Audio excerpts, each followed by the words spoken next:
Mga master, tignan nyo itong headlight po ng adventure. Medyo madilim na po siya at saka hirap na po siya sa gabi. So ang gagawin po natin dito is lilinisan po natin to gamit po itong liha, 1,500. Lilihain po muna natin to, pagkatapos ito po gagamitin natin. Yan, 3M po na rubbing compound saka basahan. Mamaya po tignan nyo po yung resulta. Kabilaan po yan. So ito na po gagamitin nating liha para matanggal po yung pangibabaw. Pagkatapos pangalawa po yung yung rubbing compound. So sundan po natin ng rubbing compound. Pero yung 3M po yung pinakamagandang gamitin po rito. So tignan nyo po mga master. Ito po yung dumi niya. Ito po yung lihang ginagamit natin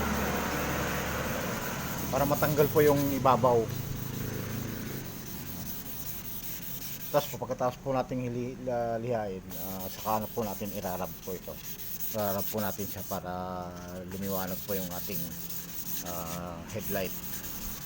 Tingnan nyo po ang dumi. So yan mga master, natanggal na po natin yung ating dumi sa pangibabaw na dumi. So pwede na natin siyang ibapping. So yan, umpisan na natin ibapping. Ito po yung rubbing compound, 3M po ito. Ibababaping na po siya.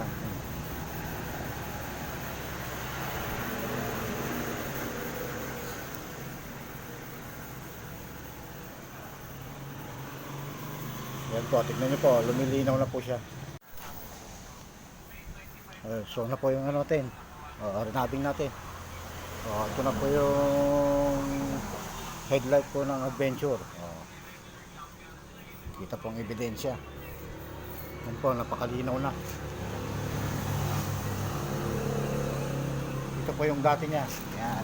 Ito po yung yung hindi pa narab. Ito naman po yung narab natin. So ayan mga master, tapos na natin magkabilaan. Yan. Linaw na siya. Parang siyang bago.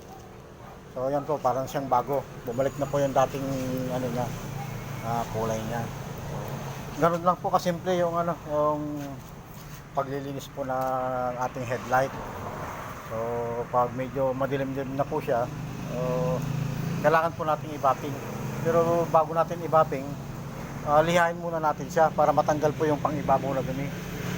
Pwede na po siya, kaya gaya po nito, yan 1,500 po yung ating sandpaper na gagamitin para hindi mo masyadong magaspang, pino po siya. So pag natanggal na po yung pangibabaw na dumi, pwede na nyo nang i-bapping. So yan po ang kalalabasan niyan. So tapos na po natin ito. Yan, tingnan niyo po. Linaw na. So yan lang po mga master, ganun lang po kasimple. So maraming salamat po sa panonood nyo mga master. Pa-subscribe na rin po at pa-follow na rin po.